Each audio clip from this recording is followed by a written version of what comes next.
Doctor மிரோலுக்கு வணக்கம். இது உங்கள் கலை மீடியா. நான் உங்கள் ரமேஷ். இன்றைக்கி எதை பற்றி வீடியோவில் பேச போகிறோம் அப்படின்னா, தேர்தலை பற்றி எந்த கட்சிக்கு என்னோட ஆதரவு அது சம்மந்தமாக தான் இன்றைக்கி பேச போகிறோம். வாங்க காணொலிக்குள்ளே போவோம். தேர்தல் தேதி பார்த்திங்கன்னா ஏப்ரல் 23 வாக்குப்பதிவு, மே 4 வந்து வாக்கு எண்ணிக்கை. இந்த முறை வந்து வாக்கு எண்ணிக்கை பார்த்திங்கன்னா கொஞ்சம் குறிப்பிட்ட சின்ன இடைவெளியிலே வச்சுருக்காங்க. ஏன்னா முதலாம் பார்த்திங்கன்னா வாக்குப்பதிவு முடிஞ்சு 30 நாள் 40 நாள் வச்சுருப்பாங்க. அது கொஞ்சம் சுருங்கிருக்கு. அது ஒரு நல்ல விஷயம். இந்த தேர்தலில் பார்த்திங்கன்னா அரசியல் கட்சியோட நிலவரத்தை பார்த்திங்கன்னா நாம் தமிழர் கட்சி எப்போதும் போல் தனித்து கிளம்புறாங்க. ஏற்கனவே அவங்க வந்து 230 வேட்பாளர் அறிவிச்சு அவங்க வந்து தனியாக போட்டிடுறாங்க. அப்புறம் திமுக பார்த்திங்கன்னா திமுக எப்பயும் போல் கூட்டணி வச்சு அவங்களும் திமுக வந்து கூட்டணியோடு போகிறாங்க. அதே மாதிரி அதிமுகவும். இப்போ இடையில பார்த்திங்கன்னா தனித்து விடப்பட்டதா தாவேக்கா அப்படின்றதான் உள்ள ஃப்ளாஷ் நியூஸ். ஏன்னா தமிழக வெற்றி கழகத்தை பொறுத்த வரையும் அது ஆரம்பத்துலேருந்தே ஏதாவது ஒரு கூட்டணியில் இருக்கும் அப்படின்னு தான் பேசப்பட்டு இருந்துச்சு. முதல்ல வந்து பார்த்திங்கன்னா ஏடிஎம்கோட கூட்டணி போவாங்க அப்படின்ட்டு பேச்சா இருந்துச்சு. அப்புறம் பிசிகாவை பிரிச்சுட்டு வந்து விசிகாவோட கூட்டணி அப்படியே அந்த மாதிரி ஒவ்வொரு செயலாக ஒரு இதாக போய்கிட்டே இருந்துச்சு. ஆனால் இப்போ பார்த்திங்கன்னா மற்ற எல்லாமே இப்போ நம்ம கட்சி தனிச்சான்னு சொல்லிட்டாங்க. மற்ற திமுக அதிமுக அவங்க கூட்டணி அறிவிச்சிட்டாங்க. இப்போ தாவேக்கா வந்து எந்த இதுவுமே சொல்ல முடியாமல் வெளியில் சொல்ல முடியாமல் இருக்காங்க. ஏன்னா நீ வேறு வாய்ப்பே இல்லை. ஏன்னா மற்ற எல்லா கட்சிகளுமே அந்தந்த கூட்டணியில் போய் எல்லாம் சேர்ந்துட்டாங்க. இப்போ தனியாக நிற்கிறது பார்த்திங்கன்னா நாம் தமிழரும் தாவேக்காவும் மட்டும்தான். நாம் தமிழர் ஆல்ரெடி வேட்பாளராக அறிவிச்சிட்டாங்க. நீ அவங்களும் கூட்டணி போக வாய்ப்பு இல்லை. அப்போ தாவேக்கா மட்டும்தான் இப்போதைக்கு அது என்ன முடிவு எடுக்க முடியாமல் இருக்காங்களா என்னன்னு தெரியல. அது நீ வரப்போ தான் தலைவர் என்ன முடிவு எடுக்க போகிறா என்ன நமக்கு தெரியல. இருந்தாலும் தமிழக வெற்றி கழகத்துக்கு வந்து ஒரு நல்ல வாய்ப்பு ஒன்று இருந்துச்சு. அது என்னென்னா நாம் தமிழர் கட்சியோட ஆரம்பத்துலேருந்தே அவருக்கு விஜய் வந்து கட்சி ஆரம்பிக்க முன்னாடியே அண்ணன் சீமான் அவர்களை சந்தித்தது, அவங்க தனிப்பட்ட முறையில் பேசிக்கிட்டது, அதெல்லாம் வச்சு பார்க்கும்போது ஏன்னா இதுக்கு முன்னாடி பார்த்திங்கன்னா கட்சி அமைக்க முன்னாடியே அண்ணன் சீமான் அந்த கட்சி எல்லாமே ஏன்னா விஜய் வந்து சரி ஓகே புதுசாக வர்றாரு, சரி ஒரு தமிழ் தேசிய அரசியல் பேசுவார் அப்படின்ற அந்த இதில் ரெண்டாவது போக அவங்க தனியாக சந்தித்து பேசினதில் அதெல்லாம் பார்த்திங்கன்னா அவர் அந்த மாதிரி கருத்துக்களில் சொல்லி சரி ஓகே அப்படின்றப்ப கொஞ்சம் ஆதரவு அப்படின்னு தான் போய்கிட்டு இருந்துச்சு. அப்போ எப்போ வந்து அவர் தன் கட்சியை ஆரம்பித்து தன் முதல் மாநாட்டில் வந்து அதாவது ஆளுங்கட்சியை பேசலாம், இதுக்கு முன்னாடி ஆண்ட கட்சிகளை பேசலாம், சம்மந்தமே இல்லாமல் வந்து அதாவது அவர் நேரடியாக நாம் தமிழர் கட்சியோ அந்த சீமானே பேசலைனாலும் அவர் அதை ஒரு நக்கல் பாணியில் வந்து இந்த மாதிரி நமக்கு என்னமே ஒன்றுமே தெரியாத மாதிரி இது என்னமே இந்த குளத்தில் முதலைகள் இருந்த குளம் அப்படி இப்படின்லாம் ஒரு நக்கலை பேசினாலும் அதுலேருந்து அந்த முரண்பாடு. அதுபோக தமிழ் தேசியத்தையும் திராவிடத்தையும் எனக்கு 2 கண்கள் அப்படின்னு சொல்கிறப்பே அந்த இதில் வந்து பார்த்திங்கன்னா அந்த கொள்கையிலே எதுலேயுமே ஒத்துப்போல. அது எப்படி தமிழ் தேசியமும் திராவிடமும் எப்படி ஒன்றாக முடியும்? அப்போ அதிலேருந்து ஆரம்பித்து தான் இந்த தாவேக்காக்கும் நாம் தமிழருக்கும்லான அப்படி பிரச்சனை. அதில் அப்புறம் ஒன்று சொல்ல அது அப்படியே இன்றைக்கி அது பெரிய லெவலில் போய் சேர முடியாத சூழ்நிலை உருவாகிடுச்சு. ஆனால் உண்மையிலே இப்போ என்ன மாதிரி ஆளுகளுக்கு என்ன விருப்பம் இருந்துச்சுன்னா, ஏன்னா நாம் தமிழர் கட்சியை பொறுத்த வரைக்கும் அவங்க வந்து ஆரம்பத்துலேருந்து சொல்லிட்டாங்க இது வரைக்கும் ஆண்ட கட்சிகளோடையோ அதாவது இந்திய கட்சியாக இருந்தாலும் சரி மாநில கட்சியாக இருந்தாலும் சரி அவங்களோட கூட்டணின்னு சொல்லியாச்சு, கூட்டணி கிடையாது. அப்போ புதுசாக ஒருத்தர் இப்போ விஜய் மாதிரி யார் ஒரு வரும்போது ஏன்னா அவர் வந்து கிட்டத்தட்ட ஒரு 25-30 வருஷம் ஒரு சினிமாவில் நடிச்சிருக்காரு. ரெண்டாவது இந்த மண்ணின் மகன். ஒரு இதுக்கு முன்னாடி பார்த்திங்கன்னா தங்கை அனிதா மரணம் இந்த மாதிரி விஷயத்துக்கெல்லாம் அவர் போயிட்டுலாம் வந்திருக்காரு.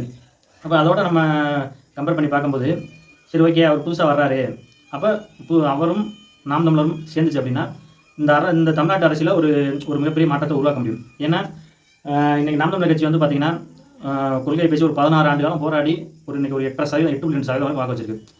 அப்போ அதோட வந்து அந்த விஜய்க்கு இருக்க அந்த இன்றைக்கி அவருக்கு இருக்க அந்த ஹைப்பு எல்லாம் வச்சு சேர்ந்துருந்தால் இந்த திமுக அதிமுகவுக்கு மாற்றாக வந்திருக்க முடியும்.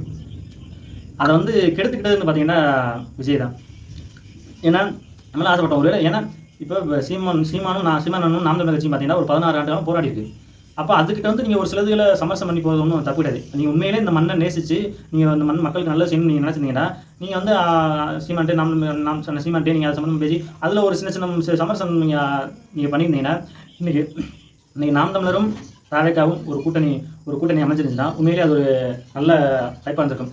ஏன்னா அதை நோக்கி தான் அண்ணன் சீமானவர்கள்லாம் ஆரம்பத்தில் விஜய் தான் என் தம்பி தான், அது அண்ணன் கட்சியா தம்பி கட்சி அப்படிலாம் பேசுறது காரணம் அதான். சரி ஓகே தம்பி வந்தாலும் நமக்கு ஒரு பலமாக இருக்கும். சரி அப்படி சப்போஸ் அது நாம் தமிழரோட சேரலைனாலும் அவர் தனியாக நின்று தமிழ் தேசியம் அப்படின்னு பேசியிருந்தாருன்னா இன்றைக்கும் வந்துமே நாம் தமிழர் கட்சியோ அந்த சீமானோ விஜய் அவர்களை எந்த இடத்துலையுமே குறைச்சி பேசியிருக்க மாட்டாங்க.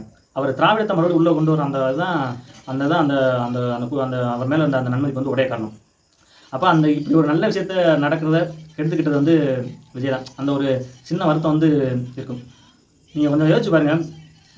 நாம் தமிழரும் தாவேக்காவும் சேர்ந்து இருந்துச்சு அப்படின்னா அது இந்த திமுக அதிமுக மாற்றா இந்த இதில் இல்லைனாலும் நீ அடுத்ததுல கண்டிப்பாக அது வந்து அந்த திமுக அதிமுக மாற்றா வந்திருக்க முடியும். இந்த தேர்தலே ஒரு கணிசமான இதை பண்ணியிருக்க முடியும். அதை கெடுத்துக்கிட்டவர் விஜய் தான்.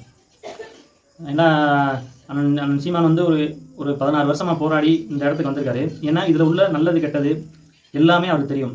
இங்கே எப்படி நம்மளை அணுகுவாங்க, இந்த இந்த இந்த 2 பெரிய பண முதலைகள் எப்படி நம்மளை வந்து கையாளும் எல்லாமே சீமானுக்கு தெரியும்.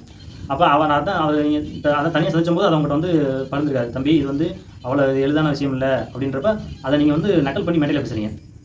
எனக்குமே இப்போ நான் பல போன வீடியோவில் ஒரு தெரிவிக்கேன், விஜய் வந்து எனக்கு ரொம்ப பிடிக்கும் தான். ஆனால் அந்த மேடையில் அவர் பேசின துணி பார்த்தீங்கன்னா அது சுத்தமாகவே எனக்கெல்லாம் பிடிக்கவே இல்லை. ஏன்னா அப்படி பேசுகிறாப்லே ஒரு தனியாக அண்ணன் அவங்கள ஒரு தம்பி மாதிரி மதிச்சு அண்ணன் ஒரு தனியாக அவ்வளோ விஷயங்கள் உங்கள்கிட்ட பேசியிருக்காரு. அவருக்கு வந்து இந்த இதில் அவ்வளோ அந்த அனுபவம் இருக்கிறனால தான் அதை உங்கள்கிட்ட சொல்லியிருக்காரு. தம்பி இது இப்படி இல்லைப்பா. 2வது அவர் வந்து விஜய் வந்து கட்சி ஆரம்பித்து நம்ம கூட சேருவார் அப்படின்ற எண்ணமும் இருக்க மாட்டேன். ஏன்னா எனக்கு தெரிஞ்சு எப்போ எல்லாம் விஜய் படத்துக்கோ அல்லது விஜய்க்கோ ஏதாவது ஒரு இது வரும்போது நீங்கள் பார்த்தீங்கன்னா முதல் ஆள் வந்து அண்ணன் சீமான் குரல் கொடுப்பாரு. நீங்கள் உதாரணத்துக்கு கத்தி படத்தை எடுத்துக்கங்க. அந்த கத்தி படம் வந்தப்போ இன்றைக்கும் நீங்கள் காணொலி பார்த்தீங்கன்னா தெரியும். அந்த கத்தி படம் வந்தப்போ முதல் ஆளாக விஜய்க்கு வந்து குரல் கொடுத்தது வந்து அண்ணன் சீமான் தான். அதனால் அவர் அதெல்லாம் எதிர்பார்த்து இருக்கல. அப்படி எதிர்பார்த்தாலுமே தப்பு இல்லை. ஏன்னா அந்த மண்ணையும் மக்களையும் உண்மையை நினைச்சிக்கிறவங்க சரி நமக்கு வந்து இன்னொரு ஆள் வந்து சேர்றது நமக்கு ஒரு படம் தான் அப்படின்னு நினச்சிருக்கலாம். அப்போ இந்த மாதிரி ஒரு சந்தர்ப்பம் இன்றைக்கி இல்லாமல் போயிடுச்சு. அப்போ இதெல்லாம் பார்த்தப்போ நம்ம வச்சு தனியாக நின்று பேப்பர்லாம் அறிவிச்சிட்டாங்க. நீ வேறு ஏன்னா சேர முடியாது. ஏன்னா அந்தளவுக்கு முரண்பாடுகள் ஆயிடுச்சு. அப்போ வேறு வழியே இல்லாமல் இப்போ பிஜேபி அதிமுக கூட்டத்தில் சேர்கிற அளவுக்கு அது போயிருக்கு. ஏன்னா கொள்கை எதிர்ன்னு சொன்ன கட்சியோட சேர்கிற வாய்ப்பு இருக்குது அப்படின்னு இன்றைக்கி செய்தியெல்லாம் வந்துகிட்டு இருக்குது. அல்லது இன்னொரு வாய்ப்பு நாம் தமிழர் இல்லைன்னா கூட நீங்கள் அதிமுகவோட ஆரம்பத்தில் வந்து அதிமுக தான் சேர்றதா அந்த மாதிரிலாம் பேச்சுவார்த்தை இருக்குது. அது கூட ஒரு நல்ல முடிவாக தான் இருக்கும். ஏன்னா அதிமுகவும் விஜய் உள்ளே வந்திருந்தா அப்படின்னா பிஜேபி வந்து அதிமுக வந்திருக்க வாய்ப்பு இல்லை. இப்போ பார்த்தீங்கன்னா அந்த அதிமுக கூட்டணியில் பார்த்தீங்கன்னா எனக்கு ரொம்ப பழனிசாமி வந்து அவர் தான் முதல்வர் இருப்பாரா இல்லை பிஜேபி வந்து ஆதரவு போனால் என்ன நமக்கு தெரியல. அந்த ஒரு வாய்ப்பை ஏற்படுத்தி கொடுத்து விஜய் தான். ஏன்னா விஜய் உள்ளே வந்திருந்தாண்டா பிஜேபி உள்ளே வந்திருக்காது. அப்போ அது ஒரு நல்ல கூட்டணி அமைச்சிடும். இப்படி பல்வேறு இதில் அவர் நிறையா தனக்கு தானே யோசிக்காமல் பண்ணிட்டாரா என்ன ஏதுன்னு அவருக்கு அதான் முடிவு எடுக்க தெரியலையா என்ன ஏதுன்னு தெரியல. இன்றைக்கி வந்து யாரோடையும் சரி இல்லாமல் வேறு வழி இல்லாமல் தனித்து தான் நிற்கணும் அப்படின்ற நிலைமைக்கு போயிட்டார். இது முழுக்க இந்த இது வந்து திமுகவுக்கு சாதகமாக போயிடக்கூடாது. அதுதான் நம்ம மனசில் இருக்க ஒரே எண்ணம். ஏன்னா நாம் தமிழரும் தனியாக நிற்கிது, தாவேக்காவும் தனியாக நிற்கிது அப்படின்றப்ப அது வந்து மறுபடியும் திமுகவுக்கு ஒரு வாய்ப்பாக போயிடக்கூடாது. தமிழ் தேசிய அரசியலை வந்து நம்ம இங்கே இன்னும் நிறையா பேச வேண்டியிருக்கு. அதனால் இந்த அரசியல் இருக்க இந்த அரசியல் காலத்தில் என்றைக்குமே நமக்கு தமிழ் தேசிய கட்சியான நாம் தமிழ் கட்சி தான் நம்ம ஆதரவு. அதனால் அதை நோக்கிய விஷயங்களை அடுத்தடுத்து நம்ம காணொலியில் பார்ப்போம். இந்த விஜயை பற்றி இதான் போகிற முதல் காணொலி. அது போடணும் ரொம்ப நாளாக இதை பற்றி பேசணும் அப்படின்ட்டு இருந்தேன். அதனால தான் பேசினேன். மேலே விஜய் செஞ்ச தப்பு பார்த்திங்கன்னா இது 2 தான். ஒன்று அவர் வந்து நாம் தமிழரோட சேர்ந்துருக்கலாம், அப்படி இல்லையா அதிமுக சேர்ந்துருக்கலாம். இது 2ம் இல்லாமல் நீங்கள் தனியாக நின்று ஒரு வெற்றியை அவரால் பெற முடியுமா என்ன ஏதுன்னு தெரியல நமக்கு. அதெல்லாம் இது வந்து திமுகவுக்கு சாதகமாக போயிடக்கூடாது. அதுதான் நமக்கு இருக்க ஒரே எண்ணம். மீண்டும் இன்னொரு அடுத்த காணொலியில் பார்ப்போம். இந்த வீடியோ உங்களுக்கு பிடிச்சிருந்தா லைக் பண்ணுங்கள், ஷேர் பண்ணுங்கள். நன்றி, வணக்கம்.